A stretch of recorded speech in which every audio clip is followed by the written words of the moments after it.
Bienvenue sur Africa 24 dans cette nouvelle édition du 12-15. Voici les titres de l'actualité. Transition politique historique en République démocratique du Congo. Le pays a connu pour la première fois de son histoire une passation de pouvoir pacifique permettant ainsi à Félix Tshisekedi de devenir le 5e président de la République.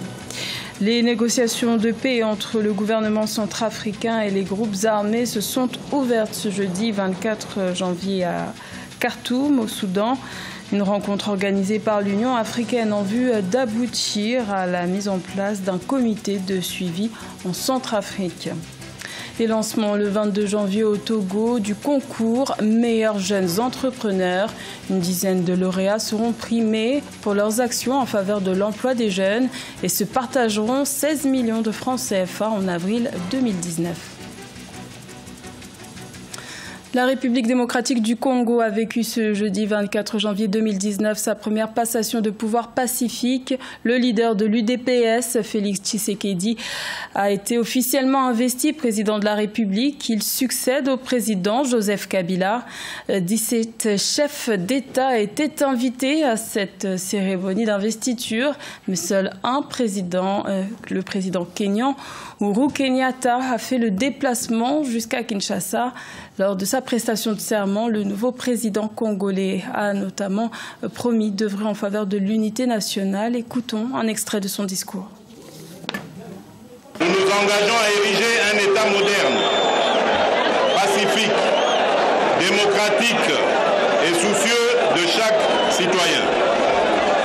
Un État où chaque institution va jouer son rôle dans le cadre du principe de séparation des pouvoirs. Le gouvernement que nous allons nommer prochainement et qui sera investi par le Parlement va décliner son action politique sur plusieurs priorités. La pacification de tout le territoire national en accélérant la lutte contre l'éradication des groupes armés qui sévissent et sèment la désolation auprès de la population. La lutte contre la pauvreté par des actions sociales et une politique novatrice de cohésion nationale. La réhabilitation et la consolidation d'un État de droit à travers des institutions solides de proximité et équitables au service de l'emploi, de la jeunesse, de l'éducation, de la santé et de tous nos enjeux économiques et sociaux. Une lutte efficace et déterminée contre la corruption et les antivaleurs, notamment l'impunité, la mauvaise gouvernance, le tribalisme et autres, la simplification des procédures administratives dans les secteurs clés de la vie nationale pour favoriser le climat des affaires, le développement du tourisme, la libre circulation des biens et des personnes et l'accessibilité du citoyen à tous les services de l'État. De son côté, le président sortant Joseph Kabila a félicité son successeur Félix Tshisekedi et lui a témoigné son soutien. L'ancien chef de l'État a également appelé à la formation d'une grande coalition des forces progressistes. Écoutons-le. Grâce à votre maturité, les élections se sont déroulées dans le calme, ce dont je vous félicite. Elles ont été intégralement financées, comme je l'avais promis, sur fonds propres du gouvernement de la République. La souveraineté nationale, l'indépendance de notre pays et la dignité de notre peuple n'ont pas de prix. Autant nos pères fondateurs et mes prédécesseurs me les ont légués, autant je les lègue à mon successeur. Il en va de la survie de notre pays et de la vitalité de notre peuple. L'heureux élu, bénéficiaire de cette alternance historique au sommet de l'État, est issu de l'opposition. C'est le lieu pour moi de réitérer en votre nom comme en mon nom propre nos félicitations ainsi que nos vœux de plein succès au président élu, M. Félix Antoine Tshisekedi Tshilombo, qu'il soit assuré de pouvoir compter sur moi chaque fois qu'il le souhaitera et que l'intérêt du pays l'exigera. J'en appelle donc à une grande coalition de toutes les forces progressistes. Coalition contre les forces prédatrices qui se sont liguées et qui tenteront toujours de se liguer pour s'accaparer de nos ressources naturelles sans contrepartie pour nos enfants et petits-enfants. Et pour son premier discours présidentiel, le chef de l'État congolais Félix Tshisekedi s'est voulu rassembleur. Il a promis d'œuvrer en faveur de la réconciliation et a tendu la main à ses deux principaux adversaires malheureux à la présidentielle, à savoir Emmanuel Ramazani Shadary, candidat du pouvoir sortant, et Martin Fayulu, candidat de la coalition Lamuka. Martin Fayulu qui continue de contester sa défaite.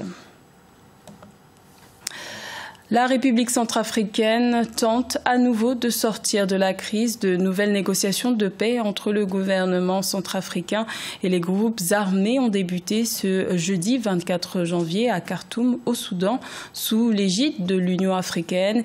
Il faut savoir que depuis fin 2012, 7 accords de paix ont déjà été signés sans ramener la stabilité dans le pays. Nelly Claude Bessa.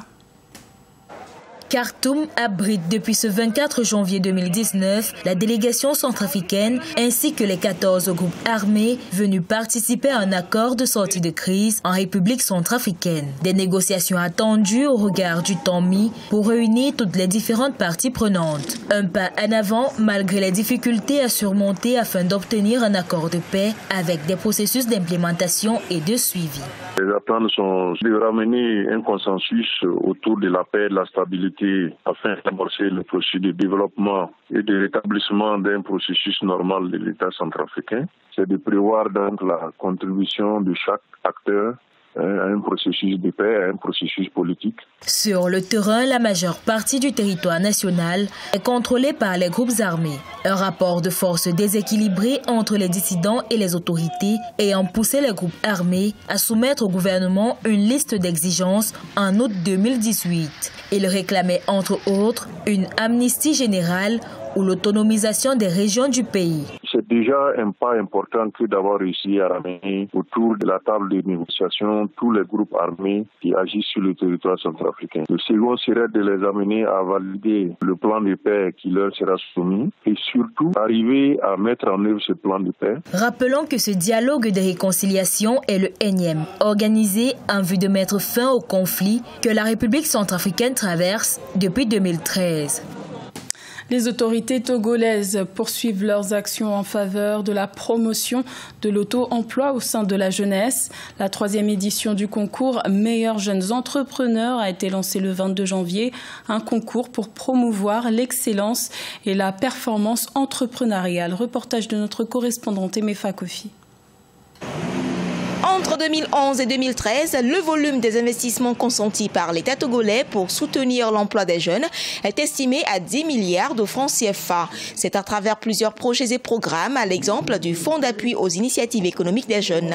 L'excellence et la performance entrepreneuriale, c'est ce que recherche le FAIEJ qui initie depuis 3 ans le concours Meilleurs jeunes entrepreneurs. Les 2 premières éditions ont permis quand même de primer plus de 21 jeunes, en tout cas 21 jeunes entrepreneurs. Et lorsque nous prenons les 21 entreprises jeunes qui ont été primées sur les 2 dernières éditions, nous totalisons à peu près 500 emplois créés. Et 500 emplois créés, des emplois pérennes, sans compter les emplois temporaires. À cette rencontre, les meilleurs jeunes entrepreneurs de l'année 2018 ont partagé leur réussite entrepreneuriale. Darwin Yaouvi Agbeonu, cofondateur de Dashmake, ou encore Gado Bema, promoteur de l'entreprise Green Industry Plast Togo spécialisée dans le recyclage des déchets plastiques. Aujourd'hui, notre entreprise emploie 22 personnes de façon permanente et plus de 2000 emplois de façon indirecte. Donc, ils collectent les déchets, ils font les tris depuis la maison, donc ce qu'on encourage d'ailleurs, donc le tri à la base, et ils viennent nous revendre les déchets là dans nos unités de récupération. Nous avons lancé sur le marché togolais depuis 2016 une solution innovante de gestion de géolocalisation de sinistres. Récemment, en novembre 2018, nous avons obtenu le prix Anzisha Prize qui récompense les innovations des jeunes de moins de 22 ans. Au total, 16 millions de francs CFA seront partagés entre les 12 lauréats du concours Meilleur jeune entrepreneur qui seront connus le 19 avril 2019. L'ambition du gouvernement togolais est de réduire sensiblement, à travers le secteur privé, le taux de chômage et de sous-emploi encore élevé au Togo. Ce journal a été réalisé par l'ensemble de la rédaction. Merci de votre fidélité. L'information continue sur Africa 24.